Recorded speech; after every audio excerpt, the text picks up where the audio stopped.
தானத்துல சிறந்தது எது அப்படின்னு ஒரு கேள்வியை கேட்டு தானத்துல சிறந்தது நிதானம் அப்படின்னு அதுக்கு ஒரு பதிலும் சொல்றவங்க உண்டு. நிதானம் ரொம்ப அவசியம். அதுவும் இன்றைய உலகத்துக்கு ரொம்ப அவசியம். இன்னைக்கு உலகம் ரொம்ப பரபரப்பா போய்கிட்டு இருக்குது.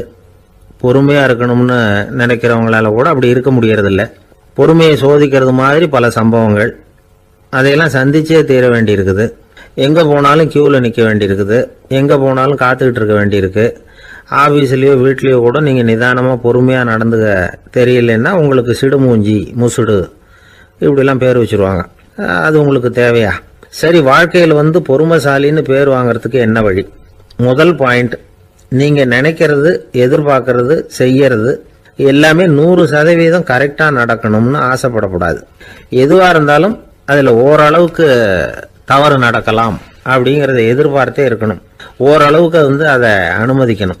ஒரு நண்பரை 6 மணிக்கு ஒரு இடத்துக்கு வர சொல்லி இருக்கிறீங்க. 6 மணிக்கு அவர் வரல, உடனே பொறுமை இழந்து நடந்துக்கப்படாது. ஒரு 10 நிமிஷம் டிலே ஆகலாம். ஒரு வர்ற வழியில பஸ்ஸு கூட ஏதாவது டிராஃபிக்ல மாட்டிருக்கலாம். அதெல்லாம் எதிர்பார்த்தே கொஞ்சம் காத்திருக்கிறதுல ஒன்றும் தப்பு இல்லை. சில சமயம் டிலே ஆகிறது கூட நல்லதா முடியும். ஒரு பஸ்ஸை தவற விட்டுட்டு ஐயோ கொஞ்சம் ஒரு 2 நிமிஷம் முன்னாடி வந்திருந்தா பிடிச்சிருக்கலாமே அப்படின்னு தவிச்சுக்கிட்டு இருப்பாங்க சில பேர். அடுத்தபடியா வர்ற பஸ் நேரடியா நீங்க போக வேண்டிய இடத்துக்கே கொண்டு போய் விடுற பஸ்ஸா கூட இருக்கலாம். அது உங்களுக்கு முன்னாடி தெரியாதுல்ல. சில நெருக்கடியான சூழ்நிலைகளை தமாஷா எடுத்துக்கிறதுக்கு பழகிக்கணும். சில இடங்களுக்கு போறப்ப காத்திருக்கிறதுக்கு நம்ம மனசை தயார்படுத்திக்கிட்டே போகணும். ஒரு ரயிலுக்கோ பஸ்ஸுக்கோ அல்லது விமானத்துக்கோ கப்பல் பிரயாணத்துக்கோ போறப்போ அங்க போய் நீங்க மணிக்கணக்கில் கூட காத்துக்கிட்டு தான் இருக்கணும். புறப்படுற நேரம் கூட மாறலாம். நீங்க போய் சேர்ந்ததும் அது உடனே புறப்படணும்னு கட்டாயமா என்ன? அது மாதிரி சமயத்துல படிக்கிறதுக்குன்னு சில சுவாரஸ்யமான புத்தகங்களையும் கையில் எடுத்துக்கலாம். உங்களை சுத்தி எவ்வளவோ சுவாரஸ்யமான சம்பவங்கள் நடந்துகிட்டு இருக்குதுல்ல, அதையெல்லாம் வேடிக்கை பாருங்க. எதுக்காக காத்துக்கிட்டு இருக்கிறோமோ அந்த காரியத்துல உண்மையாவே நமக்கு ஒரு அக்கறை இருந்தா நமக்கு போர் அடிக்காது. சில கோயில்களில் பார்த்துருப்பீங்க, தரிசனத்துக்காக பக்தர்கள் நாள் கணக்கில் காத்துக்கிட்டு இருப்பாங்க. அவங்களெலாம் அழுத்துக்கிறது இல்லை. ஆண்டவனை தரிசிக்கணுங்கிற உண்மையான அக்கறை இருக்கிறதுனால அவங்களுக்கு போர் அடிக்கிறது இல்லை. ஆனால் சில சினிமா தியேட்டரில் கூட பார்க்கலாமே, சினிமா கியூ கூட அப்படிதான். சாயந்தரம் 6 மணி ஆட்டத்துக்கு காலம்பரம் 6 மணிக்கே போய் கூட காத்துக்கிட்டு இருப்பாங்க.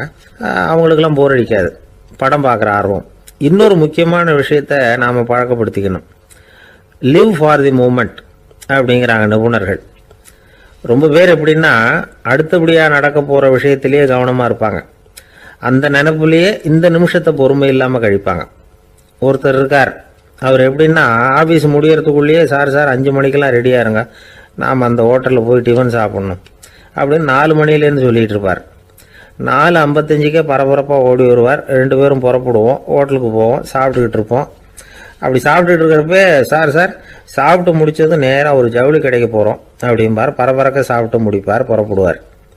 ஜவுளி கடையில் அவசரமாக சீக்கிரம் பில் போடுங்க சார், சினிமாவுக்கு நேரம் ஆகிடும்பார்.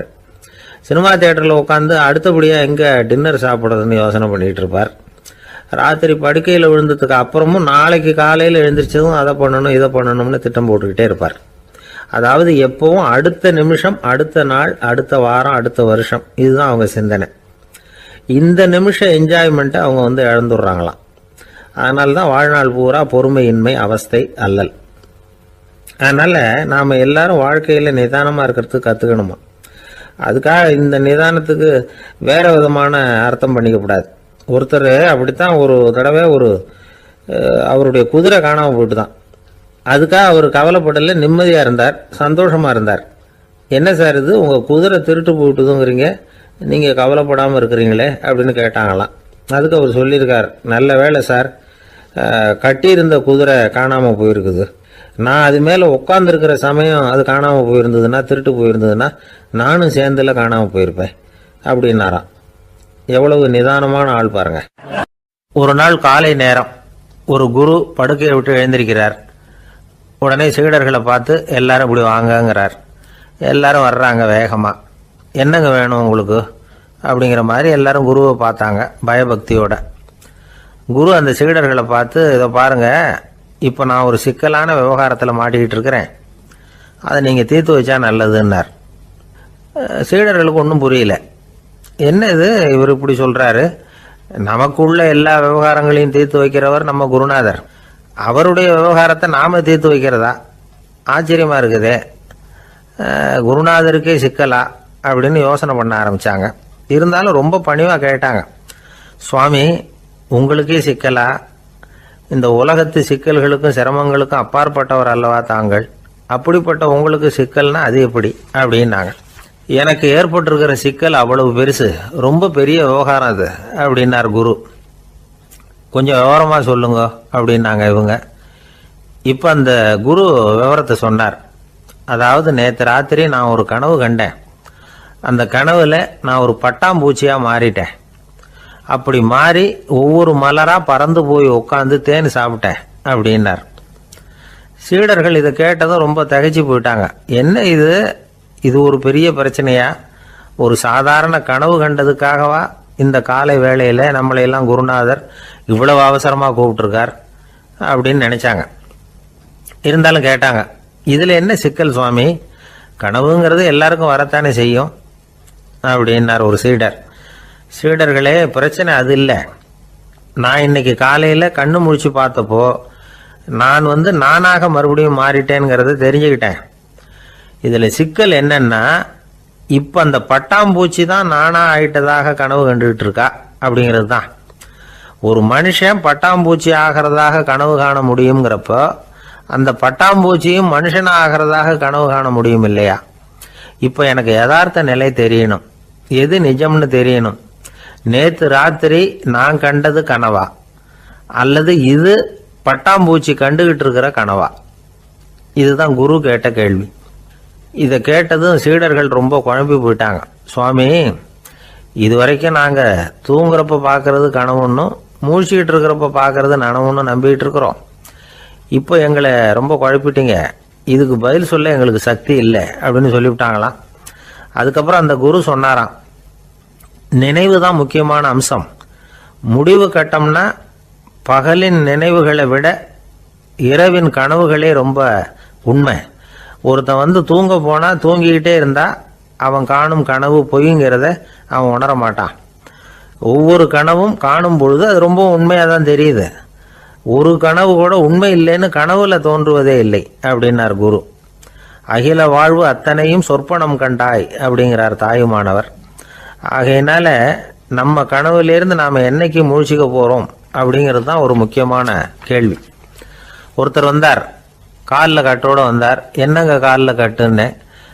சார், நேற்று ராத்திரி தூக்கத்தில் எங்கள் வீட்டு கூரையில் ஏணியை சாத்தி வச்சு இறங்கினப்போ வழுக்கி விழுந்து காலை உடச்சிக்கிட்டேன்னார்.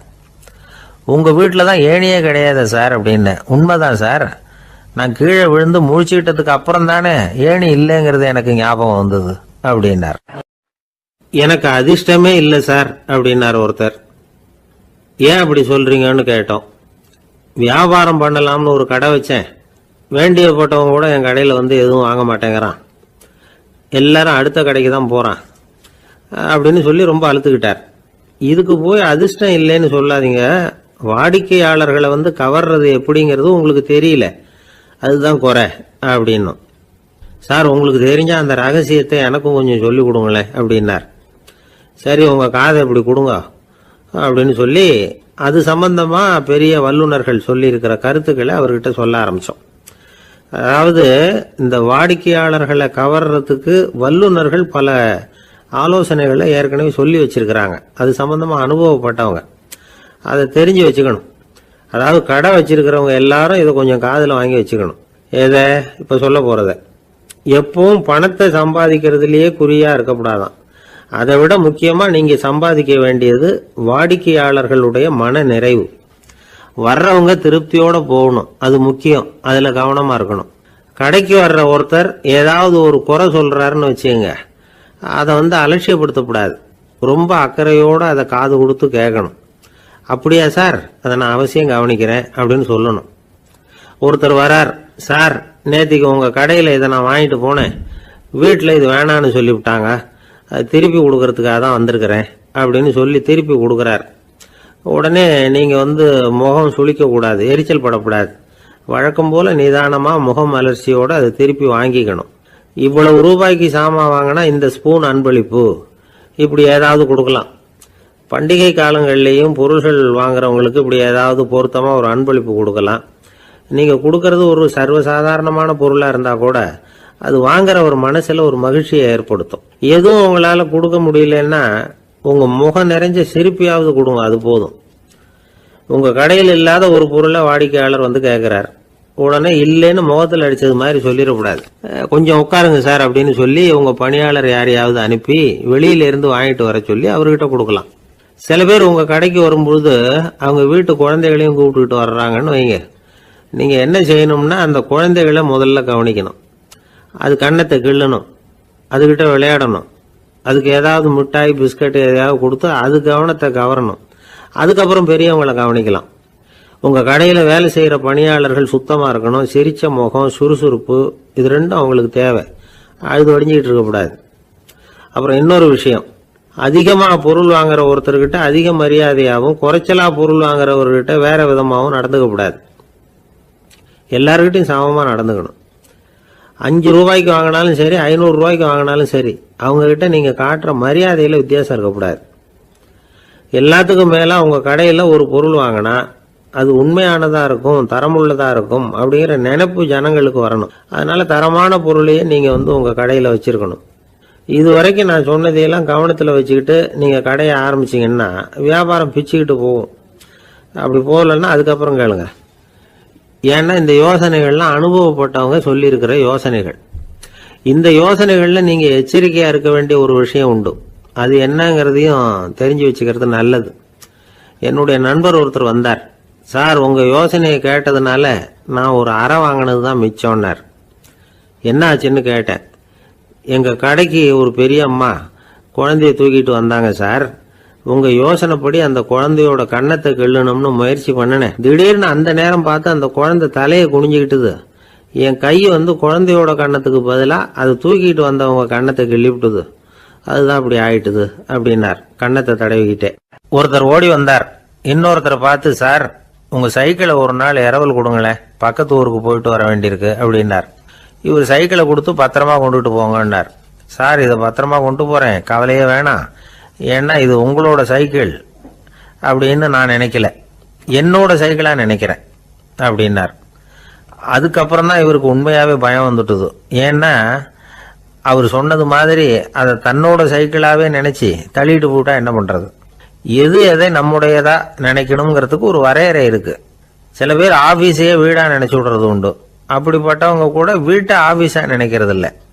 ஏன்னா வீட்டில் இவர் ஆஃபீஸராக நடந்துக்க முடியறதில்ல. இதெல்லாம் ஒரு பக்கம் இருக்கட்டும். இப்போ விஷயத்துக்கு வருவோம். பொறியியல் மேதை டாக்டர் விஸ்வேஸ்வரய்யா இருந்தார் இல்லையா, பாரத ரத்னா விருதெல்லாம் கொடுத்தாங்களே. ஆஃபீஸ் வேலை வேற, சொந்த வேலை வேற அப்படிங்கிறதுக்கு ஒரு உதாரணமாக இருந்தவர் அவர். மைசூர் மகாராஜா கிட்ட திவானா இருந்தார். அவர் ஒரு நாள் அரசாங்க வேலை காரணமாக வெளியூர் போயிருந்தார். ஹாசன்கிற ஊருக்கு பக்கத்தில் ஒரு பயண மாளிகை, அங்கே தங்கிவிட்டார். ராத்திரி அங்கே தங்கி இருந்துட்டு விடிஞ்சதும் ஊருக்கு திரும்புறதாக திட்டம். ராத்திரி தூங்குறதுக்கு ரொம்ப நேரம் ஆயிட்டுது. ரொம்ப நேரம் வரைக்கும் அரசாங்க சம்பந்தப்பட்ட வேலைகளையே பார்த்துக்கிட்டு இருக்கிறார். அரசாங்க ஃபைல்கள் நிறைய இருந்தது.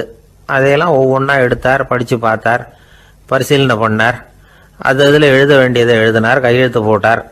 ஒரு வழியாக அந்த வேலையெல்லாம் முடிஞ்சுது. அதுக்கப்புறம் என்ன பண்ணார்னா, தன்னுடைய சூட்கேஸை திறந்தார். அதிலிருந்து 2 மெழுகுவத்தியை எடுத்து கொளுத்தி வச்சார். அந்த பயண மாளிகையில் அது வரைக்கும் எரிஞ்சுக்கிட்டு இருந்த மின்சார விளக்குகளை அணைச்சுட்டார். அதுக்கு பிறகு அந்த மெழுகுவத்தி வெளிச்சத்தில் சில புத்தகங்களை தொடர்ந்து படிக்க ஆரம்பிச்சிட்டார். அந்த பயண மாளிகையில் பணியாளராக இருந்தவர் இதை பார்த்துட்டு ஓடி வந்தார்.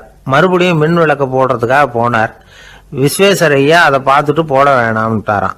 இது வரைக்கும் நான் அரசாங்க அலுவல்களை கவனிச்சுக்கிட்டு இருந்தேன், அதனால மின் விளக்குகள் அப்போ எரிஞ்சதில் தப்பு இல்லை. இப்போ நான் புத்தகம் படிச்சுக்கிட்டு இருக்கேன், இது என்னுடைய சொந்த வேலை. இங்கே இருக்கிற மின் விளக்கு அதுக்காக ஏன் எரியணும் அப்படின்னு கேட்டாராம். இப்போ இருக்கிற சில அரசு பணியாளர்கள்கிட்ட இந்த சம்பவத்தை பேச்சோட பேச்சா சொல்லி பார்த்தேன். அவங்களால இதை ஜீரணிக்கவே முடியல. நேர்மை தேவைதான் சார், அதுக்காக அவ்வளவு தூரத்துக்கு அது தேவையா அப்படிங்கிறாங்க. விஸ்வேஸ்வரய்யா அப்படி பண்ணினது தான் ஒரு நேர்மையாளர் அப்படின்னு இந்த உலகத்துக்கு நிரூபிக்கணுங்கிறதுக்காக இல்லை. தான் அப்படி நடந்து காட்டினா தன்னை சுற்றி இருக்கிறவங்களும் அதை கேள்விப்படுறவங்களும் முடிஞ்ச அளவுக்கு பொது வாழ்க்கையில் அரசு பணியில் நேர்மையை கடைபிடிக்க முயற்சி பண்ணலாமே அப்படிங்கிறதுக்காகத்தான். இப்பவும் சில பேர் இருக்கிறாங்க, இவங்க ஆபீஸ் வேற வீடு வேறன்னு நினைக்கிறது இல்லை, அவ்வளவு உரிமை. ஒருத்தர் அப்படிதான், அவருக்கு அவசரமா 5000 ரூபாய் தேவைப்பட்டது, ஆபீஸ் பணத்தை எடுத்துக்கிட்டார். அந்த நேரம் பார்த்து ஆடிட் வந்துட்டுது, ஆப்பிட்டுக்கிட்டார். விசாரணை நடக்குது. அவர் சொல்றார், சார் நான் நேரம் காலம் பார்க்காம ஆபீஸ்ல வேலை செய்வேன், ஏன்னா அதை என்னோட ஆபீஸா நினைக்கிறேன். அவசரத்துக்கு அந்த பணத்தை எடுத்தேன், மறுபடியும் வச்சுடலாம்னு தான் இருந்தேன், அதுக்குள்ள இப்படி ஆயிட்டுது.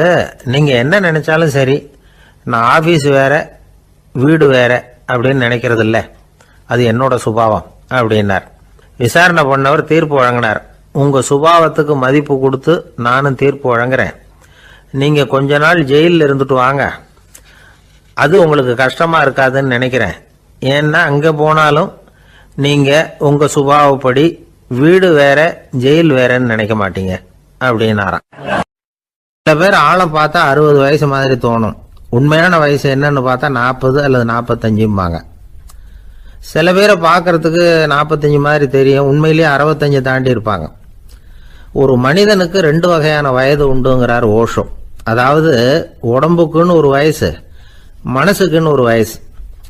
முதல் உலக மகாயுத்தம் நடந்தது இல்லையா, அது முடிஞ்சதுக்கு அப்புறம் முதல் தடவையா மனிதனின் மூளை வளர்ச்சியை பத்தி மனநல வைத்தியர்கள் ஒரு கணக்கெடுப்பு சோதனை நடத்தினாங்களாம். அது வரைக்கும் மனிதனுக்கு 2 வகையான வயது உண்டுன்னு யாரும் சிந்திச்சதே இல்லையா. அந்த உலக மகாயுத்தம் முடிஞ்சதுக்கு அப்புறம் மனிதனுடைய சராசரி மனதின் வயதை கணக்கிட்டு பார்க்கும் பொழுது அவங்களுக்குலாம் ரொம்ப அதிர்ச்சியா இருந்துதான். ஏன்னா அது ரொம்ப பின்தங்கிய நிலையில இருந்திருக்கு, வளர்ச்சி அடையாத நிலையில இருந்திருக்கு. அவங்க கண்டுபிடிச்ச பிரகாரம் அப்போ மனசோட சராசரி வயசு என்ன தெரியுமா, 14.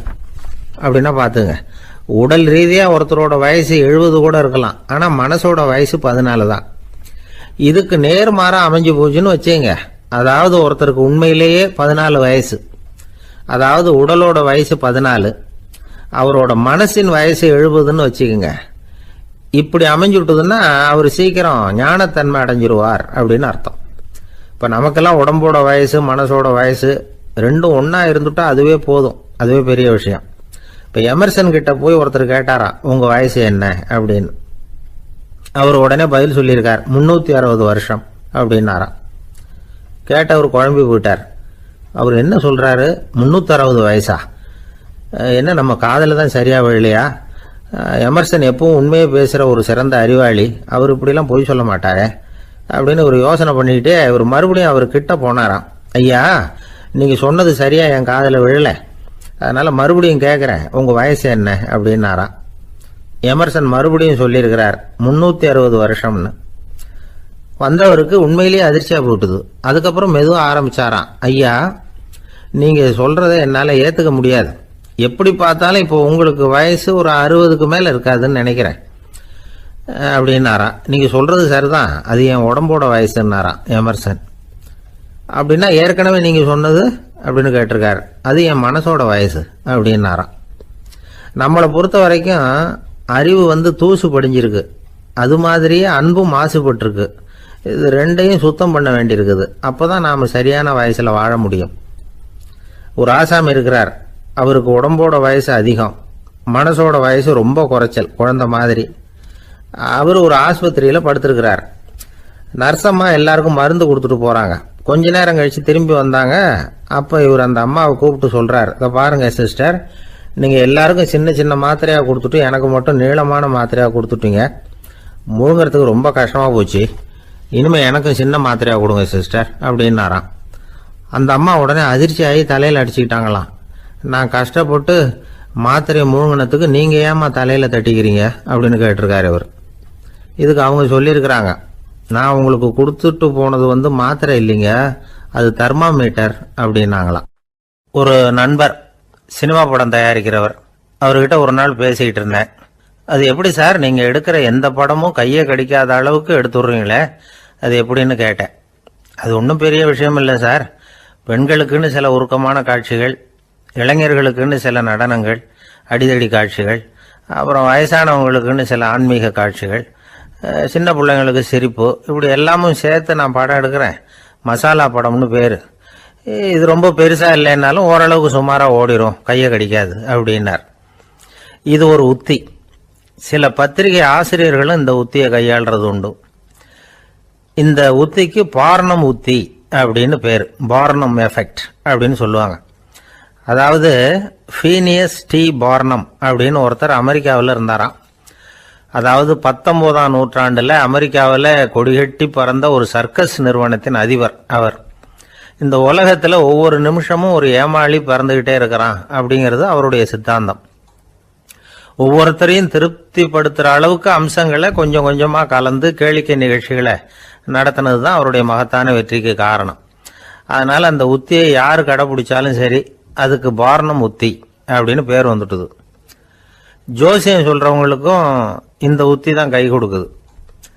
ஒரு விஷயத்தை ஒருத்தருடைய கோள் நிலைகள் அல்லது கையெழுத்து நிரூபிக்கிறதாக அவர்கிட்ட சொன்னால் அதை அவர் நம்பிவிடுவார். ஆனால் அந்த விஷயம் நல்லதாக இருக்கணும், நேர்மையானதாக இருக்கணும், அதாவது பாசிட்டிவாக இருக்கணும். 8ஆம் இடத்துல குரு, 9ஆம் இடத்துல சனி, நீங்கள் ஒரு பெரிய மேதை தான் அப்படின்னு சொல்லுவாங்க. கேட்குறவங்களுக்கு அதை மறுக்கிறதுக்கு மனசு வராது. அப்படி சொல்லும் பொழுது கூடவே என்ன கொஞ்சம் முன்கோபம் அதிகமாக இருக்கும், இருந்தாலும் அது உடனே மறைஞ்சிரும் அப்படின்னு சில அற்ப விஷயங்களையும் சொன்னாலும் அதையும் சரிதான்னு சொல்லி ஒத்துக்குவாங்க. ஆளுமையை எடை போடுகிற ஒரு நிறுவப்பட்ட உத்தியின் மூலமாக தன்னுடைய குணாதிசயங்கள் கண்டுபிடிக்கப்பட்டதாக அவர் நம்புறது தான் இதுக்கு காரணம். இந்த மாதம் பணத்தட்டுப்பாடு கொஞ்சம் இருக்கும், உடம்புல ஏதாவது கொஞ்சம் அசௌகரியம் இருக்கும், வீட்டுக்குள்ளே லேசாக மனஸ்தாபம் வரலாம், இது மாதிரி பொதுப்படையாக சிலதை சொன்னாலே போதும், மக்களை நம்ப வச்சுடலாம். இதெல்லாம் நமக்கு மட்டும்தான் ஏற்படுது அப்படின்னு சொல்லி அவங்க நினைக்கிறது தான் காரணம். இதுதான் பார்னம் உத்திங்கிறது. மனிதர்கள் பாராட்டுக்களை விரும்புகிறதும் விமர்சனங்களை வெறுக்கிறதும் பார்னம் உத்தியின் அடுத்த கூறு. அதனால் ஒருத்தருக்கு ஜோசியம் சொன்னாலும் சரி, அவருடைய ஆளுமையை மதிப்பிடுறதாக இருந்தாலும் சரி, அவரை புகழற மாதிரி இருந்தாலும் சரி, அப்படி இருந்தால் தான் அது சரியாக இருக்கும். சாதகமான விஷயங்களை அதிகமாகவும் பாதகமான விஷயங்களை நாசூக்காகவும் சொன்னால் மக்கள் அதை நம்பிடுவாங்க. ஒருத்தரை கருமின்னு சொன்னால் ஏற்றுக்க மாட்டார். அதையே கொஞ்சம் மாற்றி நீங்கள் கொஞ்சம் சிக்கனமான ஆசாமி அப்படின்னு சொன்னால் நீங்கள் சொல்கிறது சரிதான் சார் அப்படிம்பார். நீங்கள் பெரிய செலவாளி தான், இருந்தாலும் நல்ல விஷயங்களுக்கு தான் செலவழிப்பீங்க அப்படின்னு சொல்லணும். இப்படி இந்த பார்னம் உத்தியை கடைபிடிச்சி இன்னைக்கு வெற்றிகரமாக காலம் தள்ளுறவங்க நிறைய பேர் இருக்கிறாங்க. இந்த உலகத்தில் ஒவ்வொரு நிமிஷமும் ஒரு ஏமாளி பறந்துக்கிட்டே இருக்கிறான் அப்படிங்கிறது தான் ஃபீனியஸ் பார்னம் அவர்களுடைய நம்பிக்கை. அதை விட அடுத்தவங்களை ஏமாளியாக நினைக்கிற மனுஷர்கள் தான் இன்னைக்கு உலகத்தில் ரொம்ப அதிகம். ஒருத்தர் தன்னுடைய மேல் அதிகாரிகிட்ட போய், ஐயா ஒரு நாள் லீவு வேணும், என் தங்கச்சிக்கு கல்யாணம் அப்படின்னார். அவர் பார்த்தார், ஒரு 10 நிமிஷம் வெளியில் இருங்கன்னார். 10 நிமிஷம் கழித்து கூப்பிட்டார், இதை பாருங்க, நீங்கள் சொல்கிறது பொய், இப்போ உங்கள் தங்கச்சிக்கு ஃபோன் பண்ணேன், அவங்க தனக்கு 2 வருஷத்துக்கு முன்னாடியே கல்யாணம் ஆகிட்டதாக சொல்கிறாங்க அப்படின்னார். உடனே இவர் சொன்னார், சார் இப்போ நீங்கள் சொல்கிறதும் பொய்யாக தான் இருக்கணும், ஏன்னா நிஜமாக எனக்கு ஒரு தங்கச்சியே கிடையாது அப்படின்னார். ஒரு நீதிமன்றம், அங்கே ஒரு கொலை வழக்கு சம்பந்தமாக விசாரணை நடந்துக்கிட்டு இருக்குது. அந்த வழக்கறிஞர் ரொம்ப தீவிரமாக வாதாடிக்கிட்டு இருக்கிறார். தன்னுடைய கட்சிக்காரர் நிரபராதிங்கிறது அவருக்கு நல்லா தெரியும். அதனால தான் அவர் சார்பாக வாதாடுறதுக்கே ஒத்துக்கிட்டார். அப்படி அவர் மும்முரமாக வாதாடிக்கிட்டு இருக்கிற சமயத்தில் அவசரமாக தந்தி ஒன்று சேர்ந்தது. அதை வாங்கி படித்து பார்த்தார். அதுக்கப்புறம் அதை மடித்து தன்னுடைய கோட்டு பையில் வச்சுக்கிட்டு தொடர்ந்து வாதாட ஆரம்பிச்சிட்டார். பேசி முடித்தார். அதுக்கப்புறம் அங்கே கோர்ட்டில் இருந்த சக வக்கீல்கள் அவர்கிட்ட வந்தாங்க. தந்தி ஒன்று வந்தது, என்ன விஷயம் அப்படின்னு விசாரிச்சாங்களாம். அப்போ அவர் சொல்லியிருக்கிறார், ஊரில் சிகிச்சைக்காக போயிருந்த என்னுடைய மனைவி இறந்து போனதாக தந்தி வந்திருக்குது அப்படின்னாராம். மற்ற வக்கீல்களுக்கு அதிர்ச்சி. என்னங்க இது, மனைவி இறந்ததை விட கேஸு முக்கியமாக உங்களுக்கு அப்படின்னு கேட்டிருக்கிறாங்க. இறந்து போன என் மனைவி மறுபடியும் திரும்பி வர போகிறதில்ல, ஆனால் என்னுடைய கட்சிக்காரர் ஒரு கொலை வழக்கில் மாட்டிக்கிட்டார், அவரும் நிரபராதி, அவர் உசிரை நான் காப்பாற்ற வேணாமா, இதுதான் என்னுடைய கடமை அப்படின்னாராம். இப்படி இவர் சொன்னதும் எல்லாரும் அப்படியே திகைச்சு போய் நின்றுட்டாங்களாம். சரி, கடமைக்கு முக்கியத்துவம் கொடுத்த அந்த வழக்கறிஞர் யார் தெரியுமா? அவர் தான் இரும்பு மனிதர் சர்தார் வல்லபாய் பட்டேல். குஜராத் மாநிலத்தில் 1875 அக்டோபர் 31 அன்றைக்கு ஜாவேரி பாய் அப்படிங்கிறவருக்கு 4வது பிள்ளையா அவர் பிறந்தாராம். இந்த ஜாவேரி பாய் யார் தெரியுமா? ஜான்சி ராணி லட்சுமி பாய் போர் படையில் ஒரு வீரராக பணிபுரிஞ்சவர். இளம் வயசில் வல்லபாய் படையில் ரொம்ப சிரமப்பட்டு படிச்சிருக்கார். விடாமுயற்சி வெற்றியை கொடுத்தது. கல்லூரியிலையும் காலடி வச்சார். அதுக்கப்புறம் வக்கீல் பட்டத்தையும் வாங்கினார். பிரிட்டிஷ் ஆட்சி நடந்துக்கிட்டு இருந்த சமயம் குஜராத்தை சேர்ந்த பர்டோலி தாலுக்காவில் விவசாயிகள் மேலே அரசாங்கம் திடீர்னு நில வரியை வசதி விட்டு தான். ஏழை விவசாயிகள் ரொம்ப கஷ்டப்பட்டுருக்காங்க. அரசாங்கம் வரி செலுத்தாத விவசாயிகளின் நிலங்களை எல்லாம் ஜப்தி செஞ்சுதான். அரசாங்கத்தை எதிர்க்கிறவங்களையெல்லாம் கைது பண்ணி சிறையில் அடைச்சுட்டாங்களாம். சில பேர் வீடு வாசல் ஆடு மாட்டையெல்லாம் விற்று கூட வரி கட்ட வேண்டிய நிலைமைக்கு ஆளாயிட்டாங்க. வழக்கறிஞர் வல்லபாய் படேல் நில வரியை உடனே ரத்து பண்ணணும் அப்படின்னு பம்பாய் கவர்னருக்கு ஒரு கடிதம் எழுதினார். எந்த பலனும் இல்லை. உடனே எல்லா விவசாயிகளையும் அணி திரட்டினார். அதுக்கு தானே தலைமை தாங்கினார். சத்தியாகிரகம் நடத்தினார். அந்த பகுதியில் எந்த வேலையும் நடக்கலை. வேறு வழி இல்லை. ஆட்சியாளர்கள் உடனே வரியை ரத்து பண்ணாங்க. சிறையில் இருந்தவங்களெல்லாம் வெளில விட்டாங்க. 1928 ஆகஸ்ட் 6 சர்க்காருக்கும் விவசாயிகளுக்கும் இடையில் ஒரு உடன்பாடு ஏற்பட்டது. அதுக்கப்புறம் தான் நிலைமை சரியாக போச்சான். வல்லபாய் படேலின் பொது சேவையை பாராட்டின பொதுமக்கள் அவருக்கு சர்தார் அப்படிங்கிற பட்டத்தை கொடுத்தாங்களாம். சர்தார்னா தலைவர் அல்லது தளபதின்னு அர்த்தம். இரும்பு மனிதர்னு இவருக்கு பேர். இருந்தாலும் நகைச்சுவை உணர்வும் இவருக்கு நிறைய உண்டு. ஒரு தடவை ஒரு பத்திரிகை நிருபர் வந்திருக்கார்.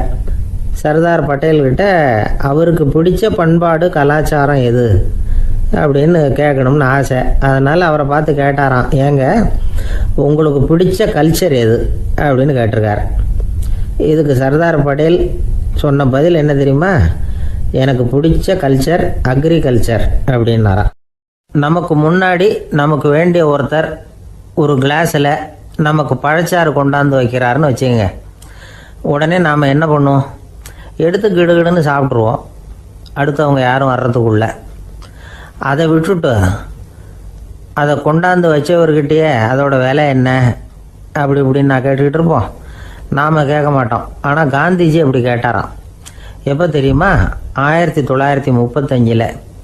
அந்த வருஷம் மே மாதத்தில் ஒரு நாள் காந்திஜி டெல்லியில் இருக்கிறார். அப்போ அவருக்கு 2 டம்ளர் மாம்பழச்சாறு கொண்டாந்து கொடுக்குறாங்க. அதை வாங்குறார். இதோட விலை என்ன அப்படின்னு கேட்டார் காந்திஜி. யாருக்கிட்ட கேட்டாருன்னா மனுபென் காந்திகிட்ட கேட்குறார். அவங்க தான் கொண்டாந்து கொடுக்குறாங்க. காந்திஜிக்கு உதவி செய்கிறதுக்காக அவர் கூடவே இருந்தவங்க அவங்ககிட்ட தான் கேட்குறாரு. காந்திஜி சும்மா வேடிக்கைக்காக இப்படி கேட்குறாருன்னு நினச்சிட்டாங்க அந்த அம்மா. அதுவும் இல்லாமல் அதோட விலையை கேட்டால் காந்திஜி நிச்சயமாக அதை சாப்பிட மாட்டார் அப்படிங்கிற பயம் வேறு. அதனால் அந்த அம்மா பதில் எதுவும் சொல்லாமல் கம்முன்னு இருந்துட்டாங்க. கொஞ்ச நேரம் ஆச்சு. அந்த பழச்சாறு வச்ச இடத்துல அப்படியே இருக்குது. வச்ச இடத்துல வச்சபடியே இருக்குது. காந்திஜி அதை சாப்பிடவே இல்லை. மனுபென் காந்தி பார்த்தாங்க. மெதுவாக காந்திஜிக்கிட்ட போய் அதை சாப்பிடுங்களேன் அப்படின்னாங்க. பழச்சாறு விலை என்னன்னு கேட்டேன். அதுக்கு பதில் இல்லை. அது முதல் தப்பு. பதிலை எதிர்பார்த்திருந்தும் அதை பற்றி விசாரிக்கலை. அது 2வது தப்பு. இப்படி 2 தப்புகளை பண்ணிவிட்டு என்கிட்ட இதை சாப்பிடுங்கன்னு சொன்னால் அது எப்படி அப்படின்னு கேட்டாராம் காந்திஜி. மனுபென் காந்தி என்ன சொல்கிறதுன்னு தெரியாமல் திகைச்சு போய் நின்றுக்கிட்டு இருந்தாங்க. காந்திஜி தொடர்ந்து சொன்னாராம், இப்போ என் முன்னாடி வச்சிருக்கிற இந்த பழச்சாறு விலை சுமாராக ஒரு ₹1/2 இருக்கும். அது அந்த காலத்து மதிப்பு. இந்த பழச்சாறு இல்லாமல் கூட என்னால் இருக்க முடியும். ஆனால் அவசியமான பொருள்களை வாங்கிறதுக்கு கூட சக்தி இல்லாத மக்கள் இந்த நாட்டில் நிறைய பேர் இருக்கிறாங்க. அப்படி இருக்கிறப்போ எனக்கு என்னத்துக்கு இந்த விலை உயர்ந்த பானம்? இதை இப்போ நான் சாப்பிட்டா என் உடம்பு வேணும்னா ஆரோக்கியமாகலாம், ஆனால் என் மனசு அமைதி அடையாது. எனக்கு என்னுடைய உடல் ஆரோக்கியத்தை விட மன ஆரோக்கியம்தான் முக்கியம். அதனால் இதை நான் சாப்பிட மாட்டேன், எடுத்துகிட்டு போயிடு அப்படின்னாராம். அந்த சமயத்தில் ஒரு அகதி பொண்ணு 2 குழந்தைகளோட காந்திஜியை பார்க்குறதுக்காக வந்தது. வணக்கம் சொல்லிச்சு. காந்திஜி உடனே தனக்கு முன்னாடி இருந்த பழச்சாற்றை எடுத்து அந்த பொண்ணுக்கிட்டையும் குழந்தைகள்கிட்டையும் கொடுத்து சாப்பிட சொன்னார். அவங்க அதை வாங்கி ரொம்ப சந்தோஷத்தோடு சாப்பிட்டாங்களாம். அதை பார்த்த காந்திஜி முகத்தில் ஒரு புன்னகை, ஒரு பரவசம், ஒரு திருப்தி. அவர் மனசு நிறைஞ்சி இருந்தது. அப்போ அவர் சொன்னாராம், ஆண்டவன் எனக்கு எப்பவும் சரியான சமயத்தில் கை கொடுப்பாருங்கிறது அதுக்கு இதுதான் அத்தாட்சி. நான் ஒரு இக்கட்டான சூழ்நிலையில் இருக்கிறப்ப கூட கடவுளின் கருணையால் அந்த சூழ்நிலை என்னை பாதிக்கலை. என் கூட இவ்வளோ நாள் பழகியும் கூட இங்கே இருக்கிறவங்க எனக்கு அதிக விலை உள்ள பழரசத்தை கொடுத்தாங்க. ஆனால் சரியான நேரத்தில் அதை சாப்பிட வேண்டியவங்களை என்கிட்ட அனுப்பி வச்சு என்னை சந்தோஷப்படுத்தினார் கடவுள், அவருக்கு நன்றி அப்படின்னாராம் மகாத்மா காந்தி. உடல் ஆரோக்கியத்தை விட மன ஆரோக்கியம்தான் எனக்கு முக்கியம்னு சொன்னார் பாருங்கள். அதை நாம் எல்லாரும் மனப்பூர்வமாக இன்றைக்கி சிந்திச்சு பார்க்கணும். இந்த காலத்தில் எல்லாரும் அப்படியா நினைக்கிறாங்க? எனக்கு தெரிஞ்ச ஒருத்தர் இருந்தார். தினமும் காலையில் ஒரு காஃபி சாப்பிட உட்கார்ற நேரத்தில் பக்கத்து வீட்டுக்காரர் வந்து சேருவார் கரெக்டாக. உடனே அவரும் தனக்குன்னு வந்திருக்கிற காப்பியை எடுத்து மனப்பூர்வமாக பக்கத்து வீட்டுக்காரர்கிட்ட கொடுத்துருவார். அதுக்கப்புறம் அவருக்காக வேறு காப்பி போட்டு கொண்டாந்து கொடுத்தாலும் வேண்டான்னு சொல்லிடுவார். ஆண்டவனாக பார்த்து சரியான நேரத்தில் அவரை எங்கள் வீட்டுக்கு தினமும் அனுப்பி வைக்கிறார் அப்படிம்பார். ஏன் அப்படி சொல்கிறீங்க அப்படின்னு கேட்டோம் ஒரு நாள்.